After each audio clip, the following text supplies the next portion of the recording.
অবশেষে নাগেশ্বরী চা বাগানের শ্রমিকদের আতঙ্কের অবসান হলো। সকালে খাঁচায় চিতাবাঘটিকে দেখে সবাই স্বস্তির নিঃশ্বাস ফেলে। ভোরে ডুয়ার্সের মেটেলি থানার অন্তর্গত নাগেশ্বরী চা বাগানের কর্মীরা চিতাবাঘটিকে একটি খাঁচায় বন্দি অবস্থায় দেখতে পান। এই চিতাবাঘটি গত কয়েকদিন ধরেই নাগেশ্বরী চা বাগান সংলগ্ন এলাকায় আতঙ্ক সৃষ্টি করেছিল।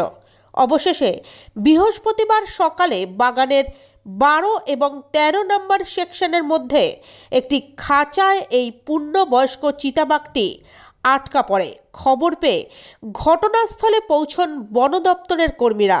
পরে অবশ্য বনকর্মীরা চিতাবাঘটিকে উদ্ধার করে আবার বনে নিয়ে যান।